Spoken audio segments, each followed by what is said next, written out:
Praise the lord. ક્રિસ્મલ ભાઈ તથા બહેનો, દિવ્ય દયાના દિવ્ય સંદેશમાં તમારું સ્વાગત છે. ઓક્ટોબર 25મી તારીખ. આ સંદેશ હમણાં તમારા સૌ માટે વિશે પ્રાર્થના કરું છું. તમારા બાઇબલ લે લો, ઈશ્વરનું વચન સાંભળીએ. લોકનો ગ્રંથ 13મો અધ્યાય 1લી કડીથી 9મી કડી સુધી.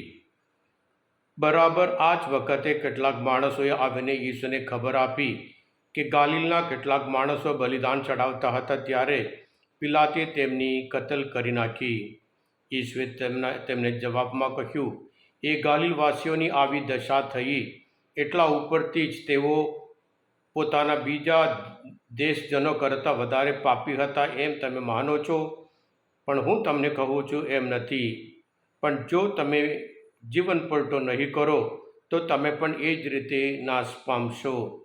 અથવા તો જે 18 માણસો સિલોઆમના મિનારો તૂટી પડવાથી કચરાઈ મુવા હતા, તેઓ યરુશલેમમાં વસતા બીજા બધા માણસો કરતાં વધારે દોષિત હતા એમ તમે માનો છો?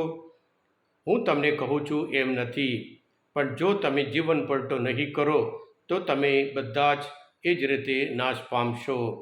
પછી તેમણે તે લોકોને આ દૃષ્ટાંત કથા કહી. એક માણસની દ્રાક્ષની વાડીમાં એક અંજીરનું ઝાડ રોપેલું હતું. તે તેના ઉપર અંજીર શોધવા આવ્યો, પણ એકે ના મળ્યું. આથી તેણે દ્રાક્ષની વાડીના માળીને કહ્યું, જો 3 વર્ષ થયા હું અંજીરની ઉપર અંજીર શોધવા આવું છું, પણ મને એકે અંજીર મળ્યું નથી. એને કાપી નાખ. જમીન શું કામ નકામી રોકવી? ત્યારે માળીએ કહ્યું, સાહેબ, એને આટલો 1 વર્ષ રહેવા દો. દરમિયાન હું એની આસપાસ ગોળ કરીશ અને ખાતર નાખીશ. પછી એને ફળ આવે તો ઠીક છે, નહીં તો કપાવી નાખજો. આ પ્રભુની વાણી છે, તે આપણો આધાર છે.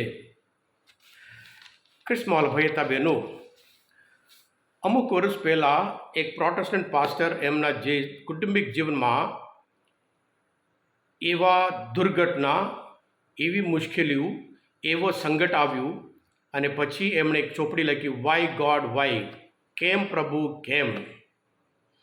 એટલા બધા અસહ્ય દુઃખો એમના જીવનમાં. આપણે બધા જાણીએ છીએ, જૂન 12મી તારીખ આ વર્ષ એર ઇન્ડિયા દુર્ઘટના, એમાં 229 માણસો મરી ગયા. આખી દુનિયા માટે, આપણા દેશ માટે શોક ઉપર શોક. ઘણાના મનમાં જાત જાતના પ્રશ્ન.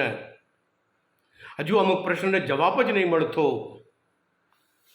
દુર્ઘટનાઓ, સુનામી અમુક વર્ષ પહેલાં, અને ધરતીકંપ અમુક વર્ષ પહેલાં, એક્સિડન્ટ, બીમારી, મરણ, આ બધું થાય અને અચાનક થાય, કુટુંબમાં થાય. જે માણસ કમાવતા હતા, અચાનક એનું મરણ, હાર્ટ એટેક. જે માણસ કુટુંબનો આધાર હતા, કમાવતા હતા, તેમને અચાનક લકવા થઈ ગયા.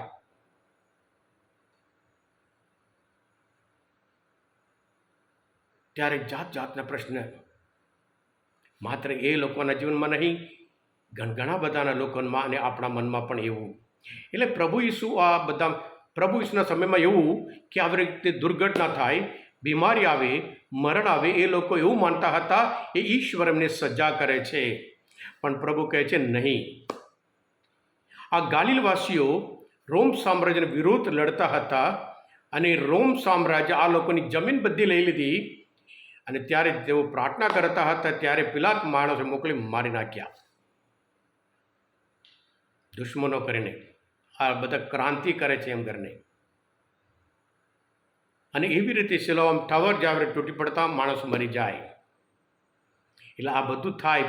પ્રભુ કહે છે આ બધામાંથી, આ એર ક્રેશ હોય, આ સુનામી હોય, આ ધરતીકંપ હોય, આ એક્સિડન્ટ હોય, આ મરણ હોય, આ બીમારી આપણા ઘરમાં થાય, આપણે આમાંથી શું પાઠ શીખવાનું છે? પ્રભુ આપણને શીખવાડે છે. જો તમે હૃદય પલટો નહીં કરો, તમે પણ એ જ રીતે નાશ પામવાના.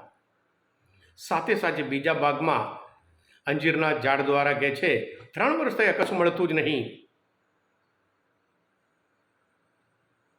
અને છેલ્લે ઈશ્વર ધીરજ રાખે છે, ઈશ્વર આશા રાખે છે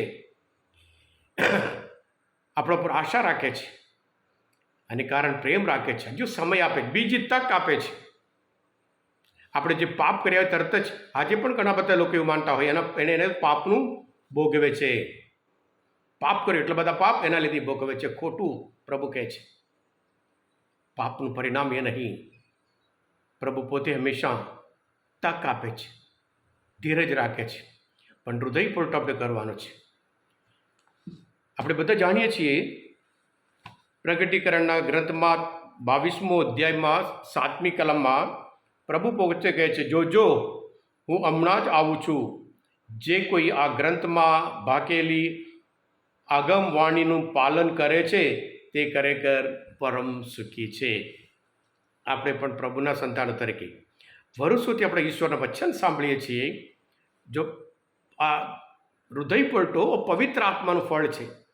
જ્યારે આપણું જીવન પવિત્ર આત્મા માટે ખુલ્લું રાખીએ, એ આપણે પાપોની ભાન કરાવે છે, પાપોની કબૂલાત કરાવે છે, અને પછી હૃદય પલટો દ્વારા જ આપણે શાશ્વત જીવન પ્રાપ્ત કરી શકીએ. એમ કરીને આજના શાસ્ત્ર પાઠ આ અદ્ભુત સંદેશ આપણને આપે છે. આ ક્રિસ્મવાલા ભાઈ બહેનો, આજના શાસ્ત્ર પાઠ, આ મનન ચિંતન પ્રભુશ્રીને વળખવા માટે, સંદેશ સમજવા માટે મદદરૂપતા હોય, તમે પોતે દિવ્ય દયા અને દિવ્ય સંદેશ સબસ્ક્રાઈબ કરજો અને બીજા માટે પણ ફોરવર્ડ કરજો. કારણ તમે બધા આશીર્વાદિત છો, અભિષિક્ત છો. પ્રભુ ઈસુ, હું તમારામાં વિશ્વાસ રાખું છું. બોલો દિવ્ય દયાનું જય. God bless you all.